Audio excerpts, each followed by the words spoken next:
मन अरज़ अन ज़िक्री। अब सुनिए अल्लाह के जिक्र से एराज़ करने वालों का अंजाम क्या होता है, नमाज को नमाज के वक्त पे न पढ़ने वालों का अंजाम क्या होता है, वो भी सुन लीजिए।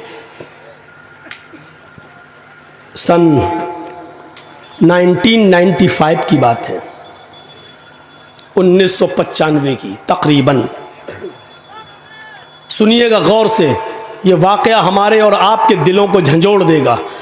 ये बात कब की है, सन 1995 की, 1995।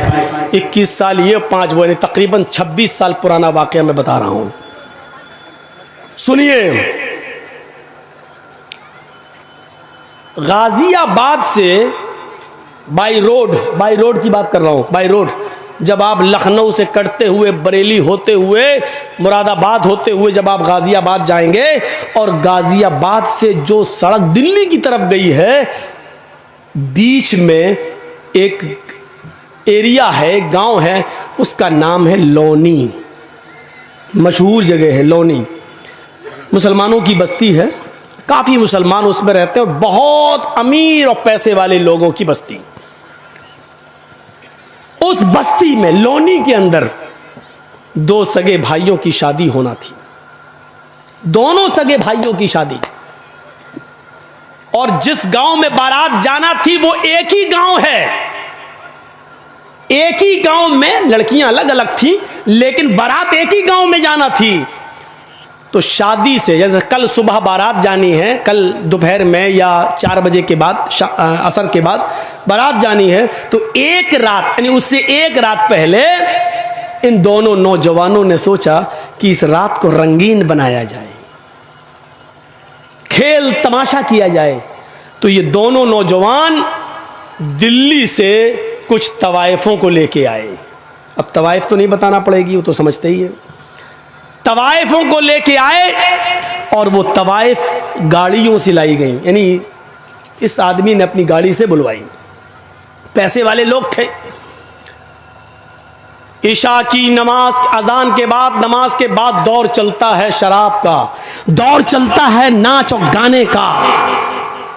इस लड़के ने अपने यार दोस्तों को बुलाया, दोनों लड़कों ने अपने घर में दावत दी। मिनट मिनट पर चाय बनी, मिनट मिनट पे शराब आ रही है, मिनट मिनट पर दौर चल रहा है, और वो तवाइफें नाच रही हैं, डांस कर रही हैं, अपने जिस्म की नुमाइश कर रही हैं, गाना गा रही हैं, और देखने वालों की आंखों को ठंडा कर रही हैं अपने जिस्म को दिखा दिखा कर। ये नाच और गाना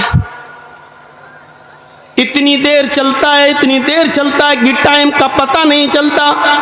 वहां फजर की अजान की आवाज आने लगती है। इन दोनों लड़कों के घर से लगी हुई मुश्किल से 300-400 कदम की दूरी पर मस्जिद है। उस मस्जिद से मुअज्जिन ने अजान देना शुरू कर दिया, अल्लाहु अकबर, अल्लाहु अकबर। ये फजर की नमाज का वक्त है।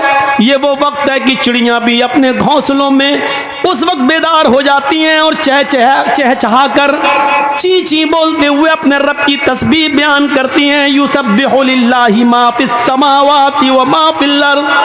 सुबह के दरख्तों के पत्तों की से चलने वाली हवा भी अल्लाह की तस्बीह बयान करती है। आसमान से उतरने वाली शबनम और ओस के कतरे भी अल्लाह की तस्बीह बयान करते हैं। कायनात की हर शय अल्लाह की हम्द व सना बयान करती है। और ये वो वक्त है फजर की नमाज का कि अल्लाह के नबी ने फरमाया कि मेरी उम्मत का जो भी आदमी, जो भी मुसलमान, जो भी मुझ पर ईमान लाने वाला फजर की नमाज के वक्त उठेगा और जमात के साथ फजर की नमाज पढ़ेगा, और फजर की नमाज पढ़ने के बाद फिर वो जो भी मेहनत करेगा, जो मजदूरी करेगा, अल्लाह रब्बुल आलमीन उसके रिस्क में बरकत देगा। अल्लाह उसके लिए रोजी के दरवाजे खोल देगा। उस आदमी को कभी भूखा नहीं सोने देगा, उसको फिक्र फाके की कभी नौबत नहीं आएगी। ये नबी अकरम का फरमान है।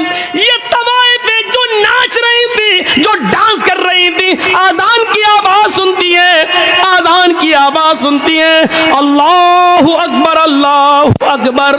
ये आजान की आवाज उन तवाइफों के कानों में जाती है तो आजान के एहतराम में इन तवाइफों ने गाना बंद कर दिया और नाचना मौकूफ कर दिया, नाचना बंद कर दिया और गाना बंद कर दिया। खामोश हो गई, न नाच रही हैं न गा रही हैं। इन दोनों लड़कों ने देखा कि इनके पायलों की छनकार रुक गई है, इनके पैर जो अभी जमीन पर थरक रहे थे वो रुक गए हैं, मुंह से सुरीली आवाज में जो गाने की आवाज आ रही थी वो गाने रुक गए हैं। तो इन दोनों नौजवानों ने कहा क्या हुआ तवाइफों से, क्यों रुक गई हो, क्या बात है? इन तवाइफों ने जवाब दिया मस्जिद से आजान की आवाज आ रही है, हम आजान के एहतराम में रुक गए हैं, हम भी मुसलमान हैं, अगरचे नमाज नहीं पढ़ते हैं तो क्या हुआ, लेकिन आजान का एहतराम करते हैं, हम आजान का एहतराम करते हैं, हमारी मजबूरियों ने हमको तवाइफ बना दिया है, नाचने और गाने वाला बना दिया है, वरना हम तवाइफ नहीं थे। हमारा ये मतलब नहीं है कि हम नाचेंगे नहीं गाएंगे नहीं, लेकिन इतनी देर रुक जाने दीजिए जितनी देर मस्जिद से आजान की आवाज आ रही है, हमको इतनी देर रुक जाने दीजिए। हमने आजान के वक्त कभी गलत काम नहीं किया है, हमने आजान के वक्त कभी गलत काम नहीं किया है, आजान का एहतराम मैं करती हूँ, मैं अभी नाच नहीं सकती और गा नहीं सकती। इन दोनों नौजवान लड़कों ने जो जुमले कहे वो सुनो क्या थे।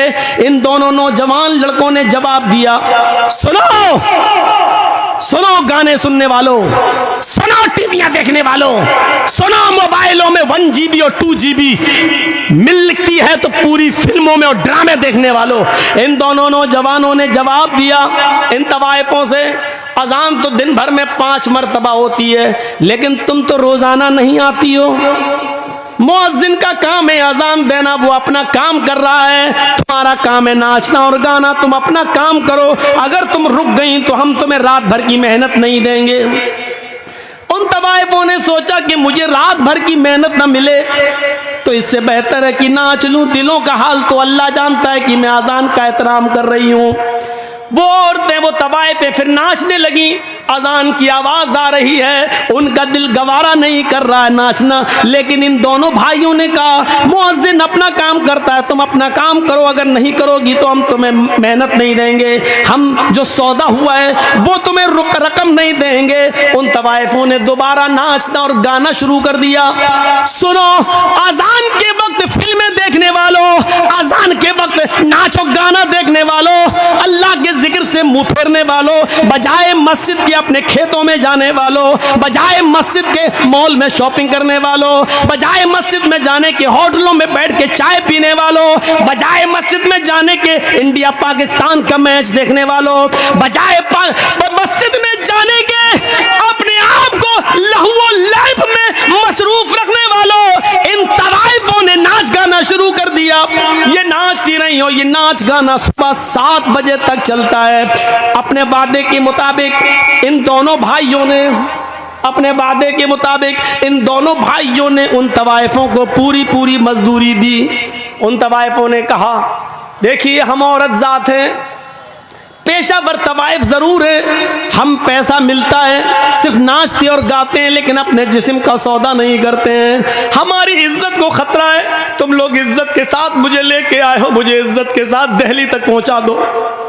इन दोनों भाइयों ने सोचा कि चलो लौंडी से दिल्ली है ही कितना दूर, हम इनको पहुंचा देते हैं, फिर वापस आ जाएंगे, 2 बजे के बाद तो बारात जाना है, अभी तो जाएगी नहीं, हम इनको छोड़ के वापस आ जाते हैं। दोनों भाई उन तवाइफों को पहुंचाने जा रहे हैं, तवाइफों की गाड़ी आगे चलती है और इन दोनों भाइयों की गाड़ी पीछे चल रही है। तवाइफों की गाड़ी आगे चलती है, तवाइफों का जो ड्राइवर था वो थोड़ा होशियार था, इसलिए उसने बहुत होशियारी के साथ गाड़ी को मोड़ मार कर निकाल लिया, लेकिन सामने से आने वाले ट्रक ने इन दोनों भाइयों की गाड़ी में ऐसी टक्कर मारी कि इन दोनों भाई की गाड़ी कई हिचकोले खाने के बाद काफी दूर गिरती है, एक खेत में गिरती है। आनन फानन लोगों की भीड़ जमा हो जाती है, किसी तरह कार का गाड़ी का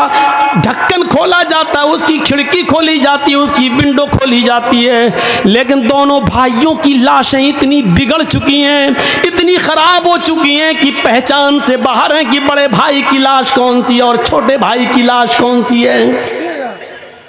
पहचान नहीं, पहचान से दूर है। ऐसी टक्कर होती है ट्रक से कि गाड़ी दूर गिरती है, बड़ी मुश्किल से ढक्कन खोला गया। बस करो भैया, पी लेना बाद में चाय यार, हम इनको मना कर रहे हैं, पीछे से आप बोल रहे हैं। दोनों भाइयों की गाड़ी डिक्की खोली जाती, ढक्कन जब खिड़की तो लाश पहचान में नहीं आ रही।